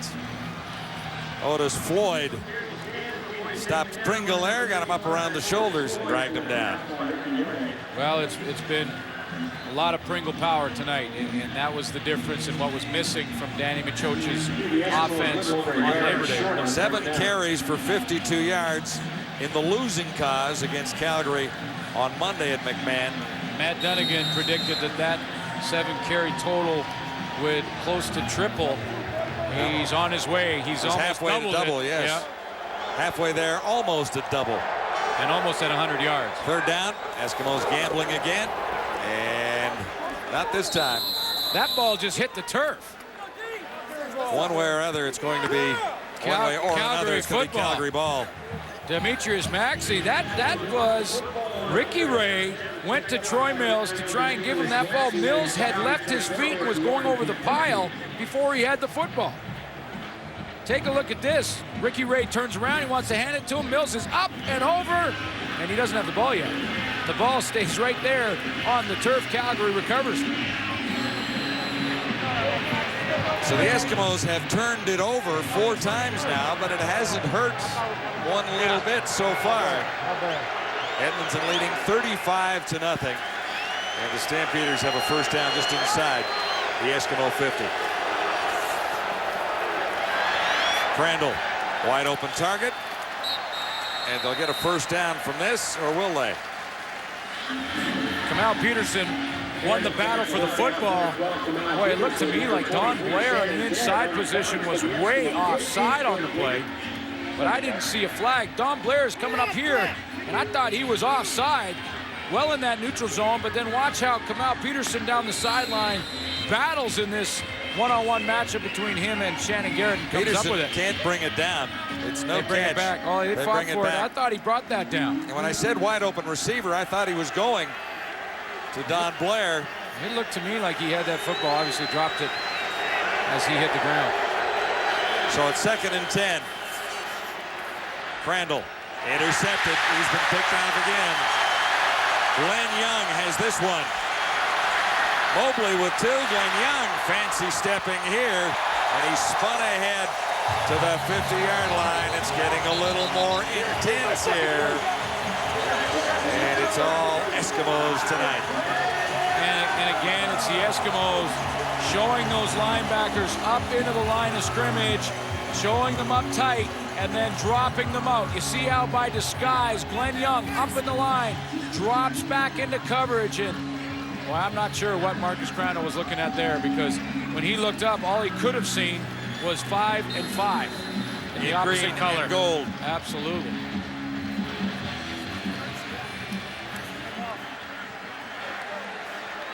Glenn Young coming up with his first interception of the season. The Eskimos are set up at the Stampeder 52, first down. And Ricky Ray looking for more, gets it away. No one home, far side. You know, Glenn Young tonight has brought a level of intensity to the special teams. Daddy loves you. Even though you're in the stands, I'm still going to say hello and tell you I love you.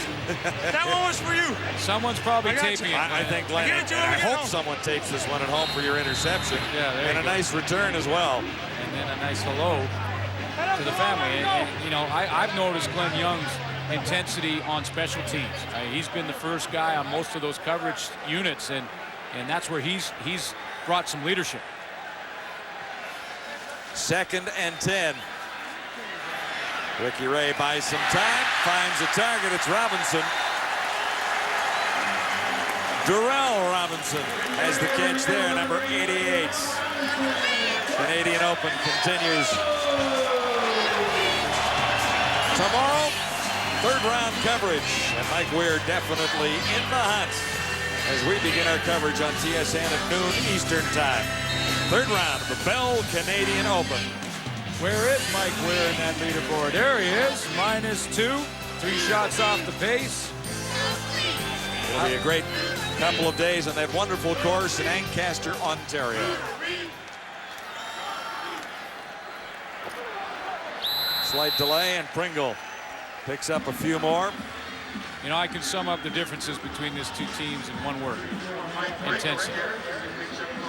The Edmonton Eskimos brought their level of intensity up, and the Calgary Stampeders from Labor Day till tonight just have not been able to match it. They just have not been able to get it up there.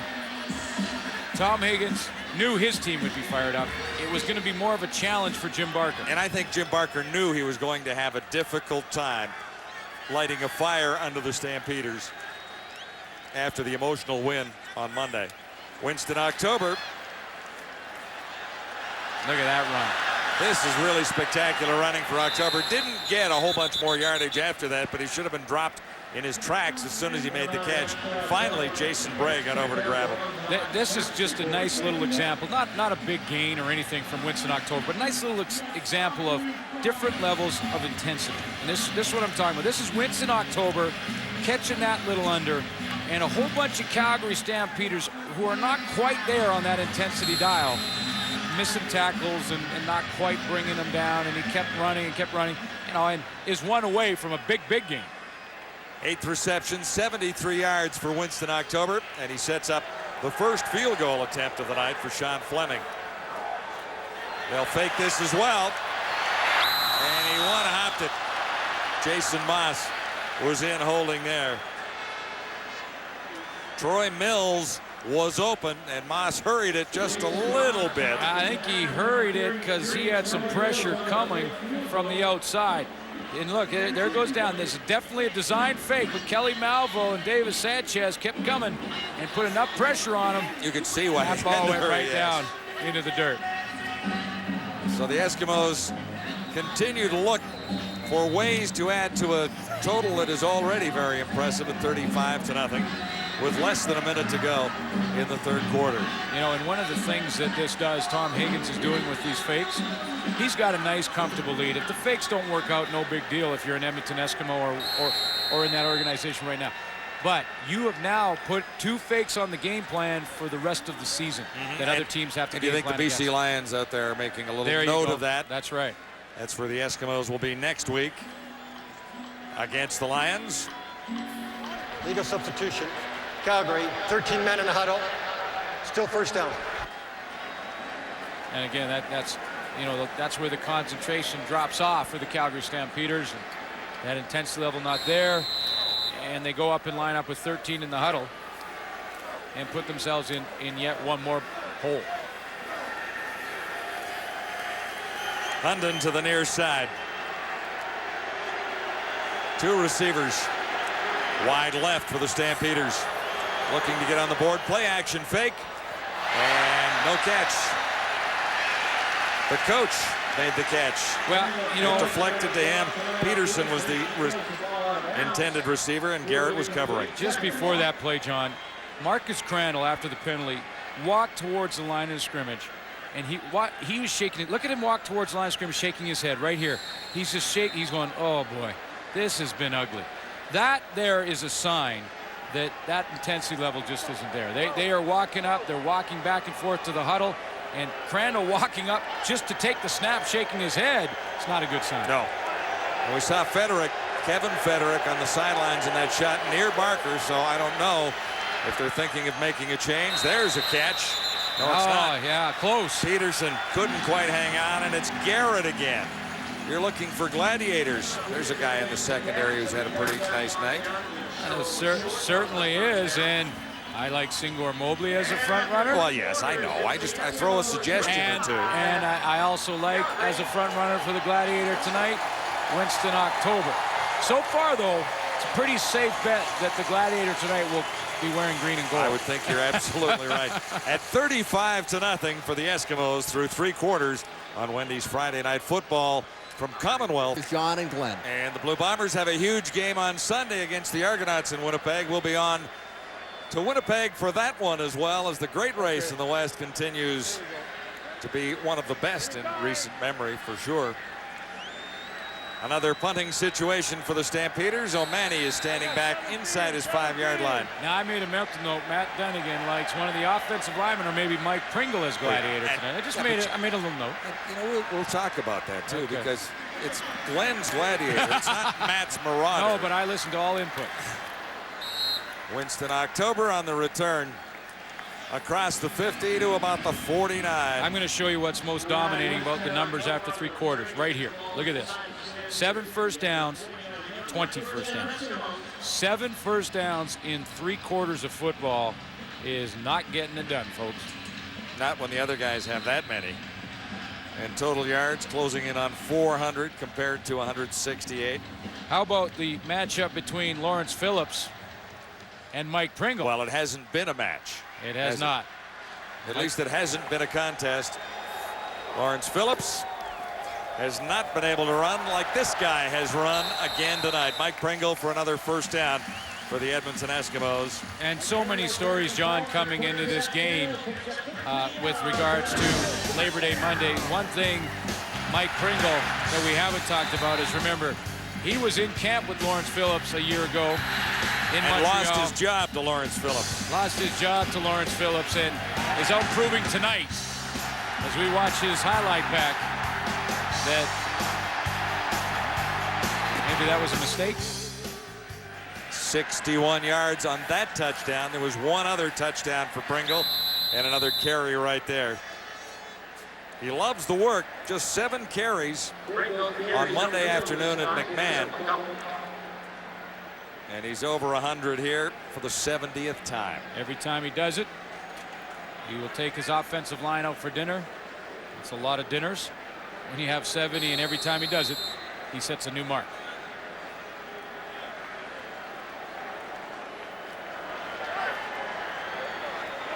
Now he's doubled his touches as far as running the football with 14-7 on Monday. Ricky Ray on second down. And the Stampeders have the interception here. William Fields racing towards the end zone. Flags are down, and he's out of bounds. Well, the way it was going, you thought that maybe for the Calgary Stampeders to score, it might have had to come from their defense. That was close. Anthony Malbrow helping out on a huge return for the Stampeders by William Fields.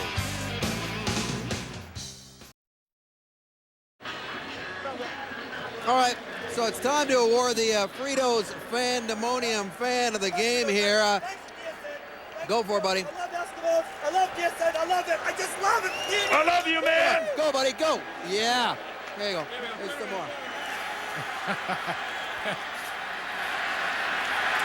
Lawrence Phillips surrounded by green and gold. He has not been able to run effectively tonight. A.J. Gass making the tackle. They're still munching the Fritos down there. So there you go, the ultimate fan here tonight, Brian Poets. And that will be a trip for 2 to the Grey Cup in Regina. Nice. Way to go, Brian. Fritos. I noticed Matty enjoying those Fritos as well over there. Nothing satisfies like Fritos, and our search will continue for the next Friday night in Hamilton. Little perk for being down on field level. You get to eat the Fritos as well in between. Free chips, no question about that. Peterson was the intended receiver, and Mobley is making a play there. Well, that was intense down there in that tent, the Fritos.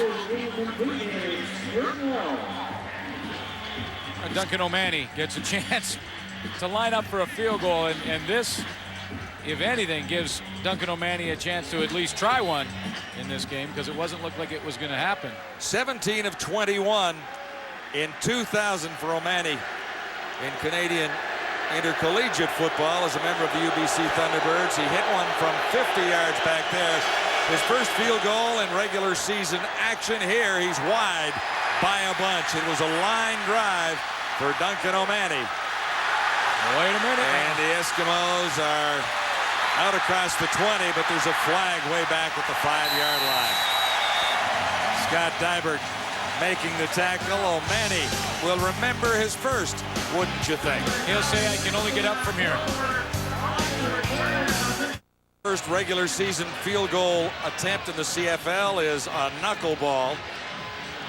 In the CFL, 3 for 3 in preseason games, and there's the man he replaces, Mark McLaughlin, who is now the president of the Calgary Stampeders. No man, he's first. Well, he got some messages from his mom and dad. Mom said, keep your eye on the ball, in an email from Hong Kong. He did that. And his dad said, hey, have fun either way. Now, that may be a little tougher to achieve. May not be having a good time tonight with a scoreboard reading 35-0 as Bart Hendricks takes over for the Eskimos and spins into the end zone and then out to about the 10-yard line. You get a chance to see Bart Hendricks, and on Monday we saw Jason Moss. So Edmonton feeling they have 3 quarterbacks and will play all 3. But Ricky Ray certainly the starter, and what a show he put on tonight. Nice percentage, nice total, couple of touchdowns. The interceptions did not hurt the Eskimos in this one tonight. Edmonton sitting with a 35-0 advantage in the Calgary Stampeders. And the Eskimos looking at 2nd and 3 after a 7-yard gain. Mike Pringle still running hard inside. And Willie Fells meeting him there, number 39. Well, the Edmonton Eskimos still playing hard because they want to maintain that intensity. They want to rub it in now on a team that they just despised.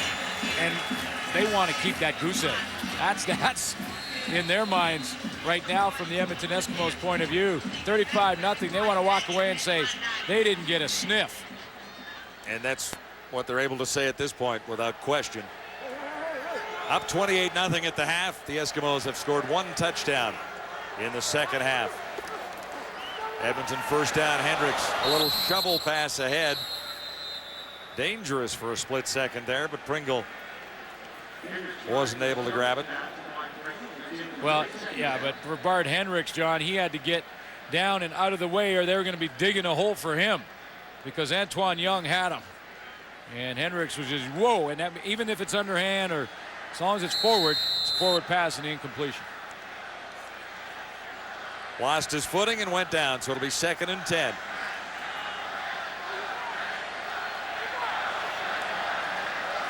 It's been all Edmonton.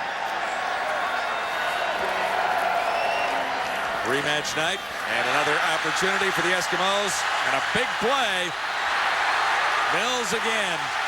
And he's been spectacular when called upon. Troy Mills gets the Eskimos all the way down to about the 27. Anthony Malbrough finally caught him from behind. While Troy Mills takes this little swing pass out of the backfield and gets a key block from a receiver downfield. We've seen a bunch of it. There's Troy Mills there. Watch him get outside. Gets this little swing pass, and back comes Terry Vaughn, number 3, right there. He cuts off Sanchez. Doesn't allow him to come back, and away goes Troy Mills. And Sanchez saw Terry Vaughn coming and tried to slip underneath him. He went down, and that opened up the middle of the field. As Terry Vaughn comes back, see, now Sanchez sees him coming. He goes down and slips. Vaughn goes over top of him, and that was the only chance for the Calgary Stampeders to stop this play. Troy Mills had the opening touchdown, his second receiving touchdown of the season. In the opening quarter, a 13-yarder. He picks up 69 yards on the pass and run play from Hendricks there. Mike Pringle around the left side for 4.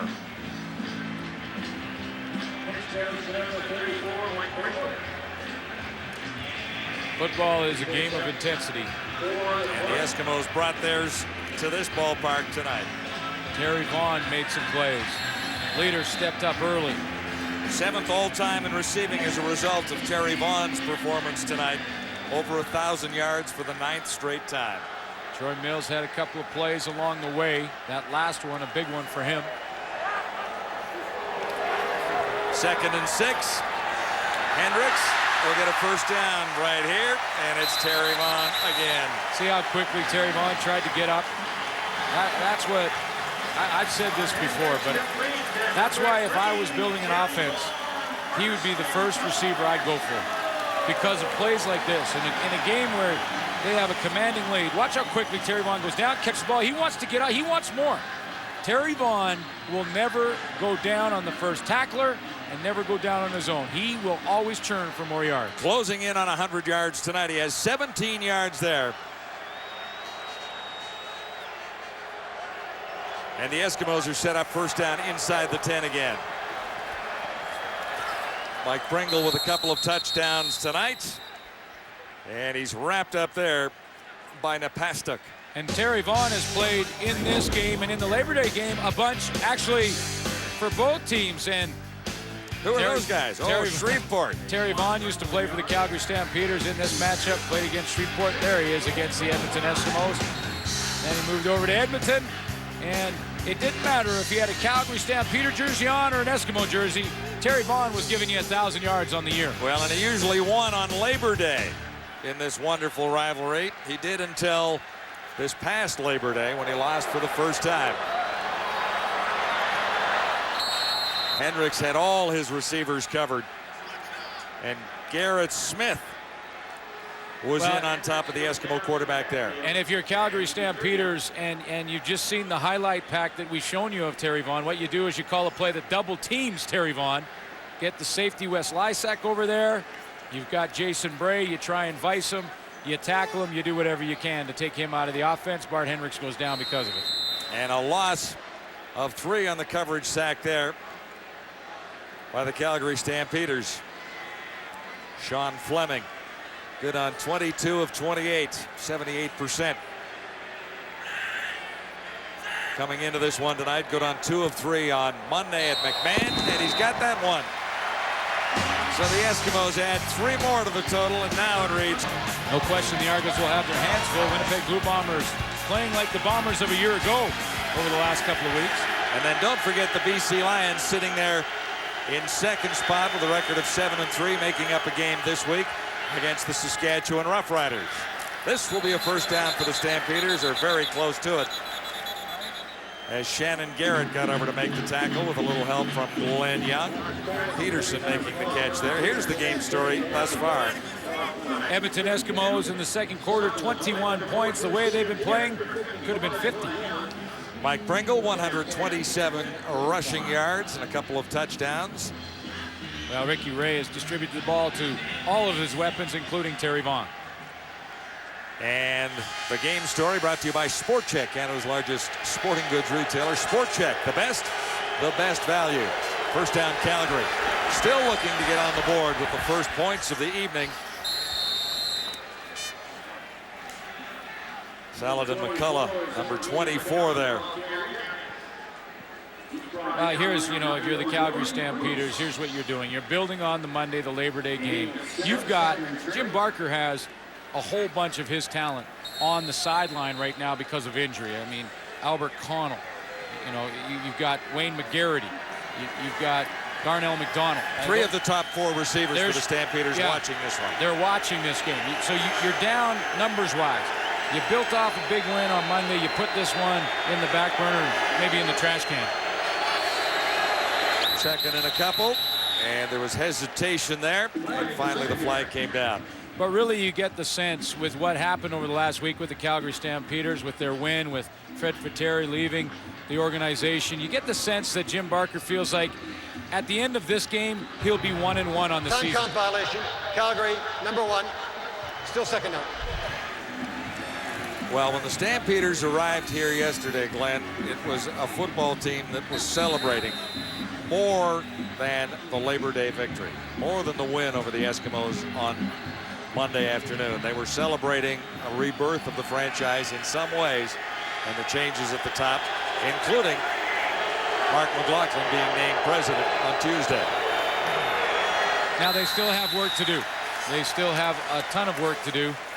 But this football team is not far off, and that's the bottom line. I think you're absolutely right with the moves that happened this week, John. They've brought back some credibility into the organization, a little more trust back with the fans. That's the first step, and now Jim Barker can get back down to work, get back in that office, look at the player or two. Mark McLaughlin now in a completely different position, has to look at the big picture, find where that one piece will be, because that's, you get Wayne McGarity back, you get Darnell McDonald, you get some of those weapons back, and you're probably one piece away from a very good football team in Calgary. Winston October, one of 2 deep for the Eskimos. Duncan O'Mahony sails this one, and October won't have a play on it as O'Mahony and he puts it out near the 9. The Eskimos got it going in the very first drive of the game, and Troy Mills finds the end zone here. Well, and they kept it going. It was after a big play by Winston October to set up that Mike Pringle touchdown. And then Robinson has his second of the season. How about the reverse to Jason Tucker around the end and a big block again by October. And Mike Pringle, this is the beauty, isn't it? 61 yards later, Mike Pringle celebrates in the end zone, his 124th career touchdown. Look at Randorf enjoying it in the end zone. That's the first and only time Dave Randolph will be on a football highlight film. And Pringle continues to run here for the Eskimos. Antoine Young had him wrapped up there. Machocha has done a nice job tonight, hasn't he? He seemed a little tense as we talked to him before the game, but I think he had a pretty good idea that he had a game plan for this. Well, they were all intense. You know, they were all intense, including the coaching staff, and this has been the chess match that Jim Daly, the defensive coordinator, who's normally on the sideline, had to be in the booth tonight because of what happened on Labor Day. And Danny Machocha has won that battle tonight. Hendricks with the shovel pass, and he's a little bit short on this one too.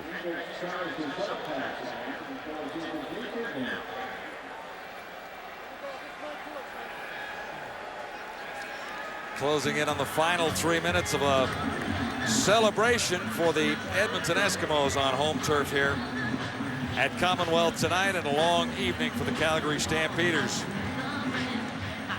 Winning this series is not very easy, meaning the Labor Day week, starting in Calgary on Monday afternoon and finishing up here 4 nights later at Commonwealth on a Friday night. Yeah, and we're coming inside of 3 minutes, and we're still at that goose egg for the Calgary Stampeders, 38-0. The last time the Stamps were shut out was 1988. Larry Koharic was the coach, and it was against the Edmonton Eskimos in July. And what was the total that evening for the green and gold? 33 zip. Things are going that way for the Stampeders tonight. Hunden couldn't hang on. And we've got 2 minutes and 40 seconds to go. It's Wendy's Friday Night Football, and it's been all Edmonton all night long. And it's about that time to think about voting for the Rogers AT&T Wireless Player of the Game on the internet. Now, I know you, partner. You're going to take an offensive guy. Probably Ricky Ray, maybe Terry Vaughn. These are good nominations right here. Mike Pringle, I know you'll be all, because you're always with the offensive guy. Well, I heard Dunnigan leaning to Pringle there. He left it, yeah, and when maybe an offensive lineman. Who's beaten maybe, or tackled. They had a pretty good game tonight. Anyway, the voting is open.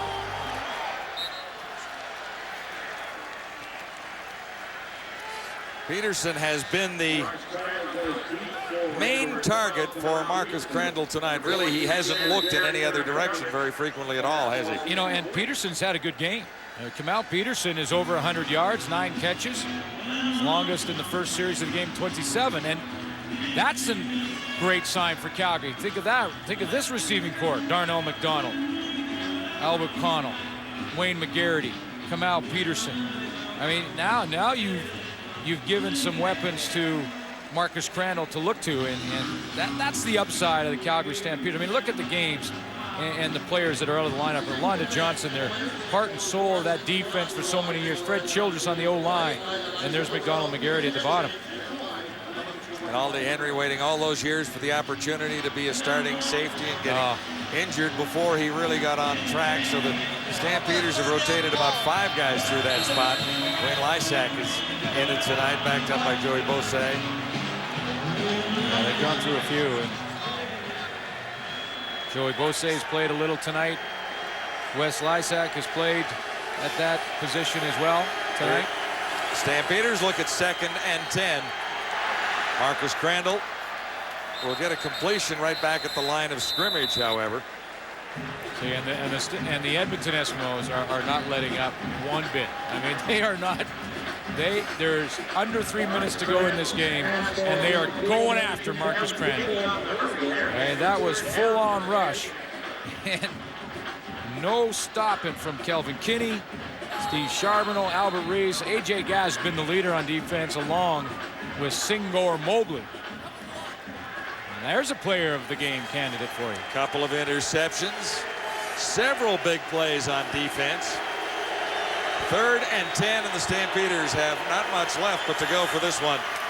And the gamble will pay off, or maybe not. We'll see where they spot the ball. It looked like forward progress was made by Ricky Lloyd. I don't think he got it. Calgary Stampeders had to get beyond the Edmonton 45-yard line. They're about a half a yard short of that 45-yard line. It'll be another turnover going the other way.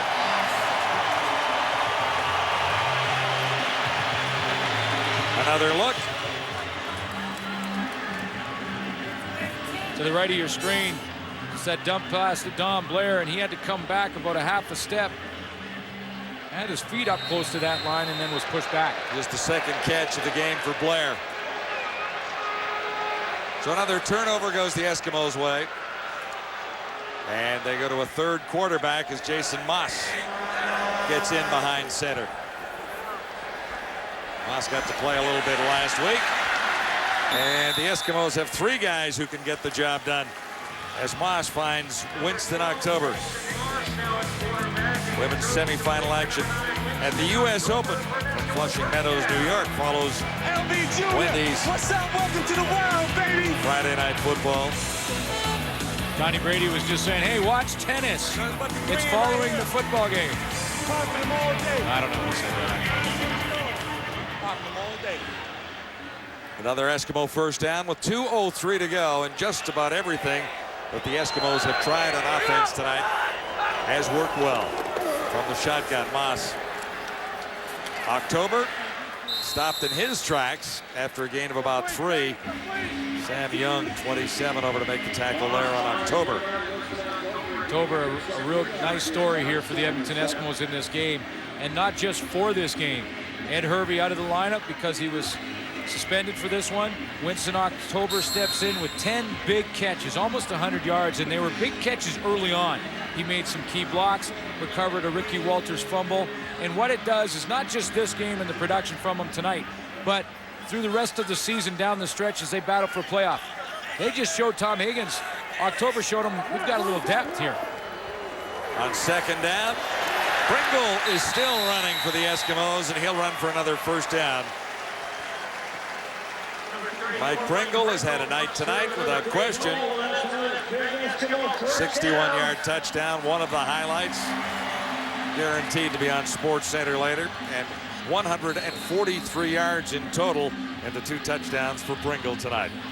And there were people that said that Mike Pringle's career was over last year, or at the very least was winding down. I don't buy that for a minute. Well, not after a night like tonight. Well, not only that. Absolutely not. But I mean, in reality, you didn't buy it at the start of this season either. No, right? I didn't. And you know, I talked to other coaches around the league about Pringle, and I said, listen, you really believe that this guy his career is starting to wind down? And almost all of them would say, no way. I mean, he's going to give you 1,400 yards. I mean, you want 1,000 yards out of a running back. That's a season, right? That's a great yards. season. That's the benchmark. Pringle's on pace to give the Edmonton Eskimos 1,400 in a year where some thought he was winding down. I don't think so. He's just getting started. 2nd and 10. This is Pringle sliding out of the backfield. A little dipsy-doodle there. He's flying tonight. Mike Pringle has another Eskimo first down. Wes Lysak finally puts the stop on Pringle, who is almost unstoppable. What was missing on Labor Day Monday? Pringle. What have we seen tonight on the rematch? Pringle right, Pringle left, Pringle right again. And Pringle all the way, folks. And how about this one? Here's a little more Pringle for you. Let's move there. Nice little move in the open field. He'll get a vote or two on the AT&T wireless player of the game tonight for Rogers. No question about that. And he's number 1 amongst all CFL rushers as a result of his performance tonight, but pending In a season, John, when he was supposed to be winding down, Mike Pringle is the first back in the Canadian Football League this year over 1,000 yards. And that's pending the makeup game for Charles Roberts for the Winnipeg Blue Bombers, who had the lead going into this game tonight. Yeah, so. and Roberts will get it in the game coming up, but he's the first one this season over 1,000 yards, and still with a bunch of football to be played. So Mike Pringle is not winding down. He's just getting going. He's got 6 games to go. Pringle, including the Eskimos' next game against the Lions in British Columbia next week. Then the Renegades come to Commonwealth. The Lions back for a return match, followed by a trip to Montreal. And then Edmonton finishes out against Winnipeg with back-to-back games there and back here. So there's a long way to go before top spot is decided in the CFL West, wouldn't you say? Oh yeah. Oh yeah, there's a race going on in really in both sides, East and West, for different reasons, as you mentioned. And again, Mike Pringle.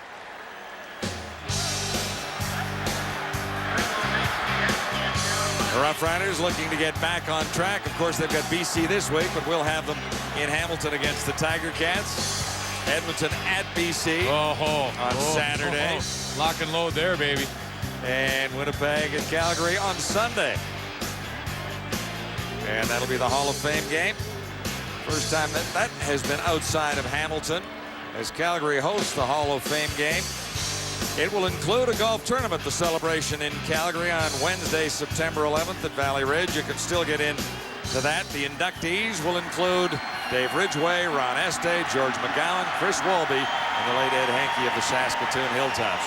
So that's the Hall of Fame week in Calgary. The Bombers and the Stampeders will put a crowning touch on that with their game on the 14th. And I love this idea to move that Hall of Fame game around a little bit and let each different city host it, put on some special events, and Calgary will do a nice job of it, that's for sure. And under most circumstances, the game will be where the Canadian Football Hall of Fame is in Hamilton, but they'll move it around just a little bit to give other centers an opportunity to celebrate greatness in Canadian football.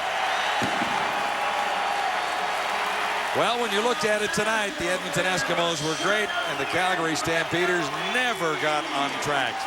Jim Barker's team celebrated too much on Labor Day and really was unprepared against this Eskimo team, as well prepared as it was. Yeah, and I agree with you, John, although you got to, with a Calgary Stampeder team that basically the way they played the season so far, that win on Monday, you had to let them celebrate that one without question. But you're absolutely right. They just could not match the intensity in the rematch. The emotion was all Edmonton's tonight. That's right, and that's where the difference came. The intensity level was all Edmonton tonight. Eskimos win it by a bunch. It's 38-0, and Glenn's Gladiators still to come before we say so long from Edmonton.